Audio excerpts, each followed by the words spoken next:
Hola, ¿cómo están? Bienvenidos nuevamente a mi canal de YouTube. Soy Marcelo Di Stefano y vamos a hablar de los derechos políticos en la Constitución Nacional. Vamos a hacer un resumen de algunos conceptos que están en un texto que ustedes pueden obtener en www.marcelodistefano.com. Es un texto de dos profesores de mi cátedra, el doctor Basalo y el doctor Di María, y también tienen la presentación de PowerPoint que vamos a utilizar aquí mismo, y en Fallos y Curiosidades del Derecho en Spotify tienen un podcast también sobre esta materia. Arrancamos, así no perdemos tiempo y hacemos la clase lo más dinámica posible. Les voy proyectando entonces el PowerPoint para ir acompañándonos con una visión de los temas para que ustedes los ayude también para interpretarlo. Lo primero que tengo que decirle es que los derechos políticos son el conjunto de condiciones, de derechos, de obligaciones que nos permiten ejercer una de las fases principales que tiene nuestra Constitución Nacional, que es la faz democrática. Ustedes saben que nuestro sistema de gobierno es representativo, republicano, federal, y que se instrumenta a través de un proceso democrático. Esa parte representativa que les digo y el proceso democrático van de la mano. O sea, el pueblo no gobierna ni delibera, sino por medio de sus representantes, y esos representantes son elegidos a través de elecciones periódicas en las cuales participamos los ciudadanos que estamos en condiciones legales de hacerlo. La Constitución ordena en el plano político, es la que fija en el plano político cuáles son las condiciones que estructuran el sistema democrático, el voto, la participación de los partidos políticos, la participación de los ciudadanos. Por supuesto, la Constitución Nacional fija un límite positivo, se establece las bases del sistema y delega al Poder Legislativo la capacidad que tiene de desarrollar las leyes que instrumentan estas líneas directrices que fija la Constitución Nacional. ¿Quiénes son los titulares de ese derecho? Bueno, los ciudadanos. Vamos a ver también los ciudadanos de qué edad, ¿no? Ustedes ya van sabiendo que entre los 16 y los 18 años es optativa la votación, por ejemplo, y de los 18 en adelante es obligatoria. Los extranjeros, en algunos casos, que van a poder tener posibilidades de participar en determinados procesos electorales, y las entidades políticas reconocidas como tales, los partidos políticos, que son, por supuesto, sujetos de derechos, organizadores del sistema, participantes fundamentales del proceso democrático. El artículo 37 de la Constitución Nacional es la piedra basal de este sistema y dice que esta Constitución garantiza el pleno ejercicio de los derechos políticos con arreglo al principio de soberanía popular, vale decir, de la importancia de la opinión del pueblo, de la opinión de los ciudadanos, soberanía popular, soberanía del pueblo, y de las leyes que reglamentan su ejercicio. Esto que les estoy diciendo, las leyes van a reglamentar estos principios rectores que establece la Constitución Nacional. Pero antes de eso, nos paramos en este elemento, que es el derecho a la resistencia y la interrupción del orden constitucional. Los más jóvenes, las más jóvenes que estén viendo esta clase, dirán, qué raro este artículo en este momento, pero los que tenemos alguna edad como yo y los que tienen más edad como yo, son testigos de un proceso de idas y vueltas que se dio en la República Argentina con dictaduras cada vez más crueles, desde el 6 de septiembre de 1930 con el derrocamiento de Irigoyen hasta el 10 de diciembre de 1983 que asume Alfonsín, y que a partir de ahí tenemos la democracia duradera y esperemos que sea para siempre, con democracias que no eran demasiado sólidas. Entonces, ¿qué ocurría? Durante los procesos dictatoriales se dictaban decretos leyes, así se les decía, eran decretos porque eran decretos de facto, por otra parte, porque eran emitidos por poderes autocráticos, o sea, no eran por gobiernos democráticos, que mantenían la validez cuando se recuperaba la democracia. Con la reforma de 1994 se incorporó este artículo 36 a la Constitución Nacional, que dice que la Constitución mantendrá su imperio aun cuando se interrumpiere su observancia por actos de fuerza contra el orden institucional y el sistema democrático. O sea, la Constitución, en el caso que haya un golpe de Estado, no va a perder validez. Efectivamente es una ficción jurídica, ¿no? Pero que representa a que las personas que ejerzan el poder de facto van a estar haciéndolo en contra de lo que plantea la Constitución Nacional una vez restituido el poder político de la soberanía popular. Dice que todos los ciudadanos tienen el derecho de ejercer la resistencia contra quienes ejecuten los actos de fuerza anunciados en este artículo. Ojalá Dios quiera a los que crean en Dios y que la voluntad del pueblo no lo permita, diríamos otros, entre los que me encuentro yo, no tengamos nunca más una dictadura, entonces no tendremos que ejercer un derecho de resistencia como un derecho político, por eso está en esta parte de la Constitución Nacional, sino que todo el tiempo ejerzamos los derechos constitucionales en el marco de un gobierno democrático. Algunos nos gustarán más, algunos nos gustarán menos, pero en todo caso cualquier gobierno surgido de la voluntad del pueblo tiene la legitimidad para llevar adelante sus políticas en el marco del cumplimiento de lo que establece la Constitución Nacional. Bien, nos metemos ahora en el sistema democrático, en la elección como un pilar del sistema democrático, en el sufragio, en la capacidad de voto. Ustedes saben que en la Argentina este sufragio no siempre fue como son. O sea, el sufragio, el voto, está establecido en la Constitución desde su momento originario, en 1853. Pero fue recién a partir de la Ley Sáenz Peña, en 1912, que ese voto fue con padrón electoral, en forma secreta, custodiado por fiscales. Se dice que las elecciones anteriores a la que encumbró Irigoyen en 1916 como presidente de la Argentina, todas están viciadas de ciertas nulidades, porque no tenían un padrón electoral y además no se hacían en forma de elección secreta. Hubo periodos de grandes fraudes, notorios fraudes, que se dieron desde 1854 hasta 1916. Hoy la Constitución Nacional a ese sufragio le pone caracteres, dice que es un sufragio universal, o sea que votan todas las personas que tienen la edad para hacerlo, o sea que no es un voto calificado, no es que votan determinadas personas sí y determinadas personas no. Por ejemplo, no votan los que tienen determinado dinero, los que son padres de familia, sino que votan todas las personas que llegan al requisito de edad para hacerlo. Es un voto obligatorio, o sea, no es facultativo.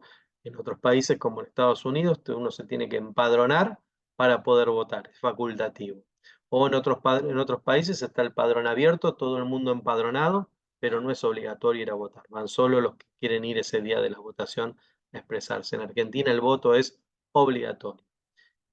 Y en Argentina el voto es secreto, o sea, no es público, no se manifiesta públicamente, sino que se emite en un espacio donde se resguarda la identidad de la persona. Hay un resguardo de la identidad al momento de emitir el voto, y ese voto es secreto. Entonces, el sufragio es universal, igual, secreto y obligatorio. Fíjense que la Constitución no dice si ese sufragio es, por ejemplo, con una boleta única papel, en la cual estén todos los candidatos, una sola boleta y la persona la tilde con una marca, como es, por ejemplo, la elección de gobernador en Santa Fe. O no dice que ese voto es voto electrónico, como puede ser el de jefe de gobierno de la ciudad de Buenos Aires. O sea, va a haber leyes electorales que van a regular la forma en que se emite el voto, pero siempre ese voto va a tener que ser por mandato constitucional, universal, igual, secreto y obligatorio. ¿De acuerdo? O sea, la ley va a regular, va a establecer el modo de votación, pero no los principios generales que están consagrados en la Constitución Nacional. Pasamos al derecho de reunión.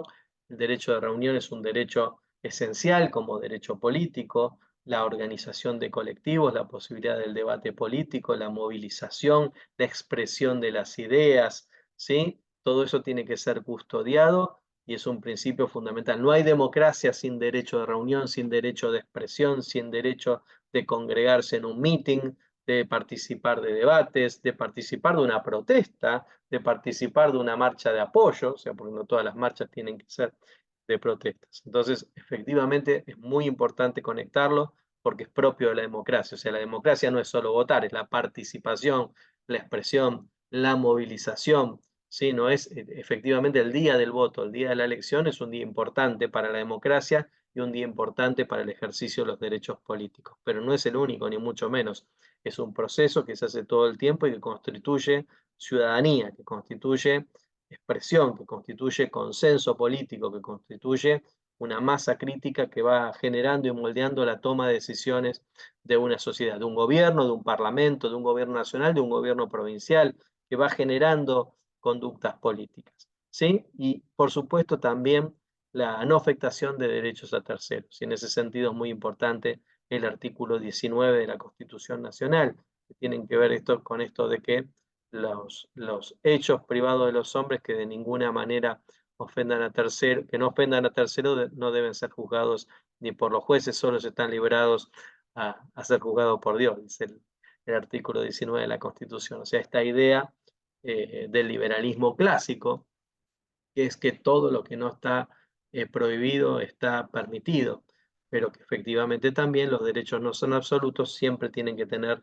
reglamentaciones razonables. O sea, yo tengo por un lado el derecho de reunión, eso implica el derecho de movilizarme en favor de una posición, pero otro tendrá el derecho de circular, derecho de circulación. Bueno, hay que tratar de morigerar uno y otro para que el ejercicio de los derechos constitucionales sea armonioso. De ninguna manera se puede, eh, se puede garantizar el derecho de circulación impidiendo el derecho de reunión, ¿verdad?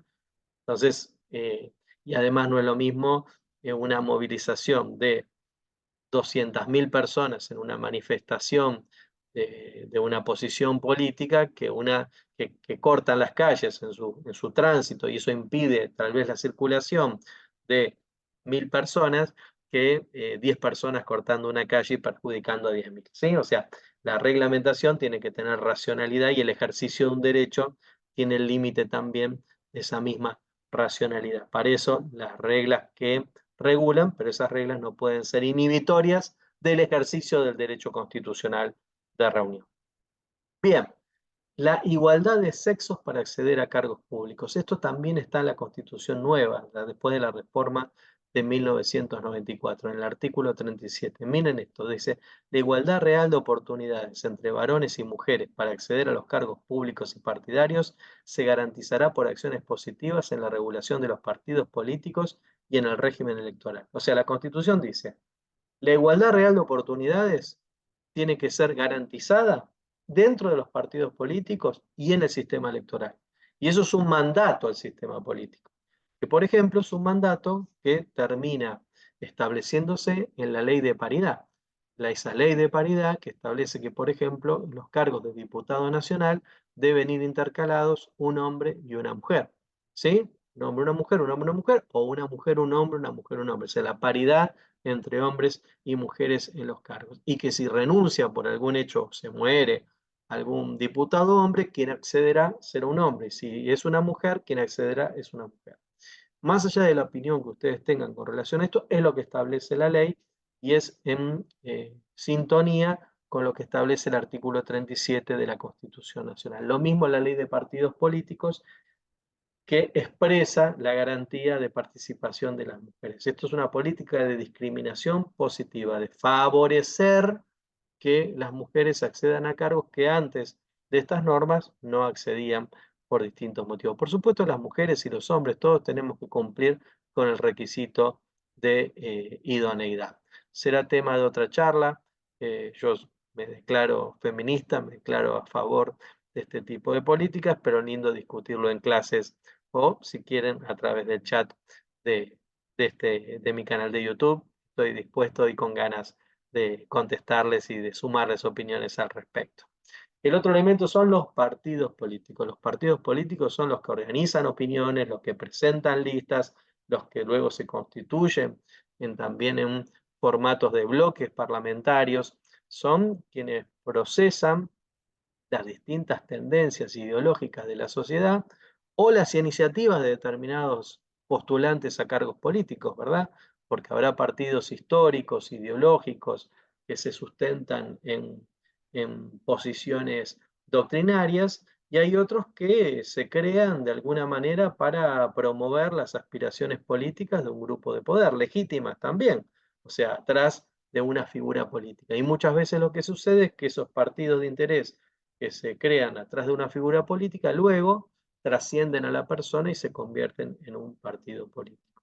Entre los ideológicos, claramente el radicalismo, el partido más antiguo con vigencia en la sociedad argentina, que data de 1890, un partido ideológico que se ha sostenido más allá de quien lo encabece, luego un partido que tiene una fenomenología historicista y social, es el peronismo, que surge en la figura de Juan Domingo Perón, pero luego permanece con distintos formatos, ¿no? El Partido Justicialista y antes su raigambre en el Partido Laborista, como, en fin, una construcción de un partido político que se sustenta en los años, o experiencias como el PRO. El PRO fue un partido que fue creado en función de la iniciativa de Macri de postularse a la política, llega a la presidencia y veremos con el tiempo si el PRO es un partido político que va más allá de la actuación de Mauricio Macri en la política, ¿no? Eso lo veremos con el tiempo, pero ahí tienen algunos modelos. Y por supuesto algunos partidos políticos que ustedes ven y frentes electorales, por ejemplo en la Filmina, etcétera. Bien, formas democráticas semidirectas. El principio de nuestra Constitución Nacional, el pueblo no gobierna ni delibera, sino por medio de sus representantes. Nosotros votamos a los diputados, votamos a los senadores, votamos al presidente y al vicepresidente, votamos a los gobernadores, votamos a los intendentes, votamos a los concejales, a los diputados provinciales, ¿sí? Votamos a quienes nos representan y ejercen, y ellos son los que votan leyes. No obstante, los derechos de tercera generación incorporaron formas semidirectas de participación democrática, o sea, espacios que la Constitución, derechos que la Constitución Nacional genera para darnos a los ciudadanos posibilidades de participación más allá del voto. O sea, podemos tomar decisiones más allá de ir a votar a un candidato que nos represente. La Constitución de 1994 incorporó algunas de estas formas semidirectas. La primera, la iniciativa popular. ¿Qué quiere decir iniciativa popular? Quienes tienen iniciativa parlamentaria son el Poder Ejecutivo, los diputados y los senadores. Esas son las personas, los representantes que pueden presentar proyectos de ley. ¿Sí? La iniciativa popular es una cláusula constitucional que nos permite a los ciudadanos generar un proyecto de ley. No quiere decir que ese proyecto de ley luego se vaya a aprobar, sino que lo vamos a poner en el punto de consideración. Lo vamos a incorporar a que una comisión tenga que debatirlo obligatoriamente, que sea parte de la agenda parlamentaria. Para eso hace falta que un grupo de ciudadanos suscriba una petición que alcance al número de ciudadanos requeridos por la ley que reguló la iniciativa popular, y a partir de ahí esa iniciativa se puede ejercer en la Cámara de Diputados de la Nación. El Senado queda excluido para este caso y no es para todos los temas, porque hay temas, por ejemplo, presupuestarios, temas impositivos, perdón, que no son sujetos de iniciativa popular. La reforma constitucional no es un tema sujeto a iniciativa popular.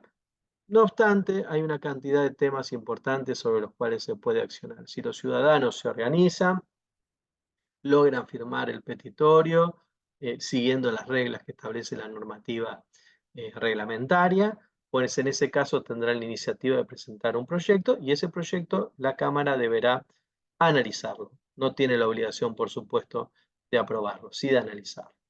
El otro elemento que incorporó la Constitución Nacional es la consulta popular. Tiene distintos nombres, distintos en otros lugares del mundo, en el derecho comparado, tiene distintas características, por eso el referéndum, por eso el plebiscito.